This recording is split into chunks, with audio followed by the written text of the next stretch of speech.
አንድ ሰው የጽዳት ሰራተኛ ሆኖ ለመስራት ወደ ማይክሮሶፍት አመለከተ።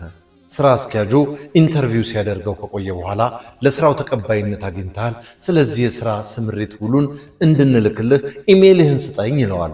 ሰውየው ኢሜይልም ኮምፒውተርም እንደሌለው ይገልጻል።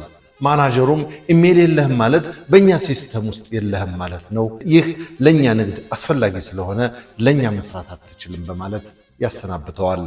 ሰውየውም እያዘነ ከዚያ እንደወጣ እኪሱ በነበረው $30 10 ኪሎ ግራም አፕል በመግዛት ቤት ለቤት እየዞረ በመሸጥ ቀኑ መጨረሻ ላይ $60 ያተርፋል። ከዚያም ነገሩ ቀላል እንደሆነ ሲረዳ መጠኑን በጥፍ እየጨመረ እየሸጠ በሚያተርፈው አንድ ሳይክል ገዝቶ በዚያ እየተንቀሳቀሰ ስራውን ቀጠለ። ከዚያም ገቢው እየጨመረ ሲመጣ በመደብር መሸጥ ጀመረ። ጠንክሮ በመስራቱ ከ5 ዓመታት በኋላ የትልቅ ሱፐርማርኬት ማዕከል ባለቤት ይሆናል። እንዲህ የሆነ ሲመጣ ስለ ድርጅቱ ስለ ወደፊቱ ማሰብ ሲጀምር ከኢንሹራንስ ኩባንያዎች ጋር ውል መግባት እንዳለበት ወሰነ። ከኢንሹራንስ ኩባንያ ባለሙያው ጋር ማውራት እንደጀመሩ ውሉን እንድልክልህ ኢሜይልህን በማለት ይጠይቀዋል። ሰውየውም ኢሜይልም ኮምፒውተርም የለኝም በማለት መለሰለት።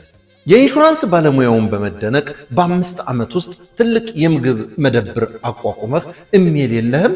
ለምን የለህም አለው።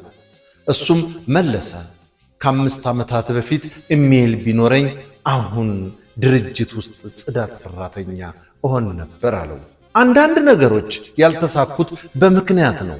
ምናልባት አንደኛው በር ሲዘጋ ሌላኛው እየተከፈተ ይሆናል። ስለዚህ በፈጣሪህ ተስፋ አትቁረጥ። ራስን መለወጥ ከሚለው ፔጅ የተገኘ በለጠ ሸቴ ዘሀገረ ኢትዮጵያ እንዳቀረበው